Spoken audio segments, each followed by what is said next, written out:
two nuns sat in front of a young man who had just been in an accident. They marveled as if God had just sent a gift to the world. Their hands explored, lips pursed in fascination. The two whispered to each other, "Maybe we need to take off his clothes to check the wounds." As the fabric lifted, their faces lit up with delight. The man was awake but pretended to stay still. He silently celebrated entering a world of maidens, ready for unforgettable days ahead. Every day, he thought, would include overtime adventures. The city of Florence was heavily ravaged by the plague. People called it the Black Death, one of humanity's worst catastrophes. In the great cathedral, a man was diligently painting. Riccardo had been chasing his dream for years. But before realizing it, he ran out of money. So he went to the church to ask the priest for help. Sadly, the priest had passed away from the plague. Riccardo was deeply disappointed. That meant he wouldn't get a single coin. Looking at the priest's robe, Riccardo came up with a daring idea. He decided to take the priest's place. Because as a priest, Riccardo would lack neither money nor respect. From wealth to admiration, he would have it all. Meanwhile, a professional gambler named Lorenzo was on the run. He was being chased by Giovanni, a local gang leader. All because Lorenzo had cheated Giovanni out of some money. Luckily, Lorenzo's agility helped him escape safely. But Giovanni wasn't giving up. He ordered his men to scour the city for Lorenzo. Lorenzo met with a friend. He borrowed a horse and quickly fled elsewhere. In a luxurious mansion, Nera was crying. Her parents had just passed away from the plague. Giovanni suddenly appeared to offer his condolences. During their conversation, Nera revealed she was preparing to marry the king of Russia. Hearing this, Giovanni's true nature emerged. He forced Nera to marry him to pay off her father's debt. Otherwise, all her family's assets and their home would be seized. Nera, disheartened, dared not resist. She stood still as Giovanni kissed her hand. His rough beard hurt her skin. But she didn't dare complain. Meanwhile, Lorenzo was galloping at full speed. He turned at a fork in the road, losing the men chasing him. Just after he turned, Lorenzo encountered a man transporting corpses for burial. He asked for directions. Knowing the young man was in trouble, the man took pity and decided to help. He said he had just quit his job as a gardener to return home and get married. He suggested Lorenzo take his place, offering both work and a way to avoid his enemies. Lorenzo found it reasonable and nodded in thanks. Just then, Giovanni's men came back. Lorenzo climbed up a tree for cover. Giovanni's lackeys ran by, completely missing the horse below. Lorenzo breathed a sigh of relief, but the branch broke. He fell face first and passed out. Some nuns accidentally saw him. They brought him back to the church for treatment. It was the same place where the gardener had just quit. Deprived of male company for so long, they were thrilled. They took turns touching Lorenzo. Though conscious, Lorenzo pretended to be unconscious and enjoyed it. He closed his eyes, feigning ignorance. Suddenly, the head nun spoke. The other nuns quickly adjusted their habits and kept their distance from the injured man. They declared he was deaf and mute, and suggested they do a good deed by letting him stay as a gardener. As soon as Lorenzo woke up, he was ushered into a bath. The two nuns even generously helped him bathe. Nera arrived at the church to pray with her friends. She announced her move to a castle in the countryside to prepare for her marriage to a Russian count. Nera invited her friends to the wedding, asking them to bring their partners. Suddenly, Giovanni appeared. The mood instantly soured. He reminded Nera of his earlier warnings. Nera's sadness was evident. She despised the idea of staying with the gangster. A plan started to form in her mind. She decided to stay at the church for a while. Coincidentally, it was the same church where Riccardo worked. With the help of the self-proclaimed priest, Nera managed to escape the gangster's clutches. She disguised herself as a nun, waiting for the Russian count to claim her. While changing her outfit, Nera spotted Lorenzo and grew curious. Why was a young man living here? The two nuns explained he was their gardener. They said he was deaf and mute, sent from above. One day, Nera saw a nun pulling Lorenzo behind a bush. She immediately understood what was going on. A few days later, the count sent his wedding entourage to Nera's house.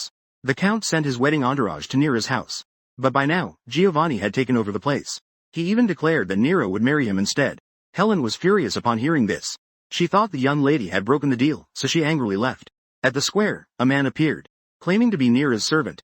He announced that the young lady was waiting for the count at her suburban house. Without delay, the count took the letter with directions and ordered his soldiers to move.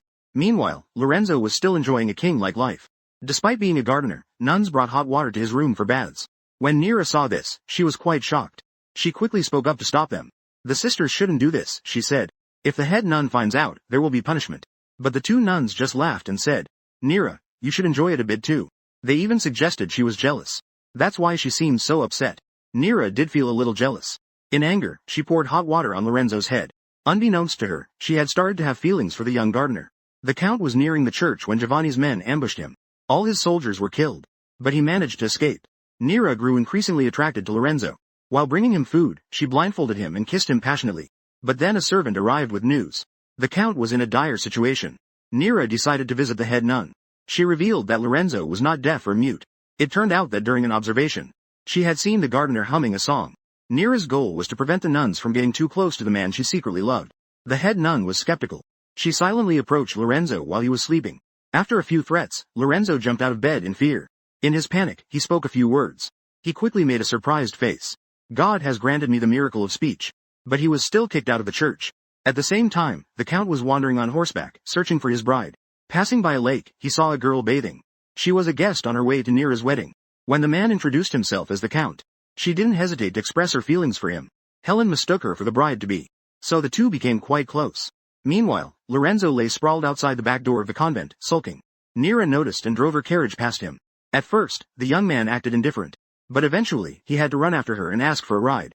Meanwhile, Ricardo also arrived at the convent. He introduced himself as a priest seeking solitude. The head nun, still heartbroken over dismissing the gardener, immediately led the priest to a room to wash off the worldly dust. Nira arrived at the wedding venue, but her servants reported no sign of the groom's side yet. She called Lorenzo to stay a while. She invited him inside to chat and kill time. During their conversation, Lorenzo revealed he had feelings for a girl at the convent. He vowed to do whatever it took to find her. Nira was deeply moved upon hearing this. While walking together, she decided to test Lorenzo's words. She asked him to close his eyes. She planned to kiss him to see if he'd recognize her as the girl from the convent. But just then, Giovanni and his men arrived. Giovanni immediately attacked Lorenzo. Witnessing this, Nira was horrified and begged Giovanni to stop. Finally, she made an offer. She agreed to marry Giovanni if he spared Lorenzo's life. Hearing this, Giovanni stopped the fight immediately. He threw Lorenzo into a dungeon and ordered his men to fetch a priest. While the henchmen were clueless about where to find one, Ricardo suddenly appeared, claiming to be a priest. Not trusting Giovanni's word, Nira snuck into the dungeon, freed Lorenzo, and told him to leave before her wedding. Later, during her confession, she handed Ricardo a bag of coins, asking him to stall for as long as possible. Nira watched Lorenzo leave with a sorrowful gaze. Meanwhile, Ricardo was being lectured by the priest for leading a sinful life. The priest ordered that after the wedding, Giovanni could not touch Nira for 30 days. 2 henchmen were instructed to kill Lorenzo on the road. But Lorenzo had anticipated this and struck first. With 2 precise punches, Lorenzo defeated both attackers in one blow. Just then, the count arrived on horseback, asking for directions to Nira's castle. Lorenzo also picked up a sword and returned. He wasn't going to let things go without a fight. Ricardo, holding a Bible in his hands, pretended to officiate but was deliberately stalling. He asked Giovanni to show his hands for inspection. Seeing dirt under his nails, he insisted Giovanni wash them again. Giovanni angrily stood up and said, "I already bathed, I'll just wash my hands." He dipped his hands in water and flicked it at the priest's face, grumbling as he returned to his seat, urging Ricardo to hurry up. But he turned away to taste the wine. He complained it was too strong, likely freshly brewed. Giovanni, enraged, drew his sword and pointed it at Ricardo's throat. Frightened, Ricardo quickly declared, "You are officially husband and wife. You may now go to your chamber." Suddenly, the count burst through the main door, riding a white horse with a gun in hand. Though late, the count was no longer interested in marriage, and only sought revenge for his fallen knights. Realizing the danger, Giovanni fled. The count aimed his gun and fired, but the recoil knocked him off his horse. The wedding quickly turned into a battlefield. Lorenzo arrived and eagerly joined the fray. Ricardo grabbed a wooden stick, delivering a few blows to assist the lovers. The soldiers were no match for them, and were quickly defeated one by one. After the intense encounter, Lorenzo and the count split up to chase their common enemy. Nira was taken away to hide by a servant. Giovanni spotted them and ordered his men to follow. Lorenzo courageously charged in, taking on all of Giovanni's guards. Meanwhile, Ricardo was left alone.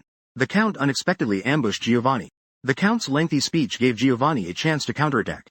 It was clear why Giovanni was a feared gangster. He revealed his true strength in the fight. But the count, having been formally trained, pretended to retreat before delivering a finishing blow. Lorenzo, watching from a distance, spoke up, asking the count to let him handle the enemy. At first, the count refused. But Lorenzo had his reasons, so the count relented. Giovanni climbed onto the edge of a well, his fear of heights making his legs tremble. He even had to crawl to fight. The battle ended quickly because of this. Victory went to the young gardener. The count kept urging Lorenzo to kill him. "Strike straight through the heart," he said.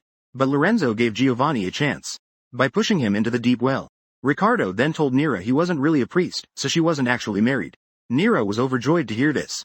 She covered her face with a veil and went downstairs. She confessed to the count that she couldn't marry him. The count was stunned, thinking they had grown close by the lake. But then Nira removed her veil, and Lisa appeared from behind. Finally, the misunderstanding was cleared up. Nira hurriedly lifted her dress and ran to find Lorenzo. She confessed that she loved him. Lorenzo refused, saying his heart had been stolen by a kiss. He couldn't forget the feeling with the mysterious girl at the convent. Nira stepped closer and asked Lorenzo to close his eyes.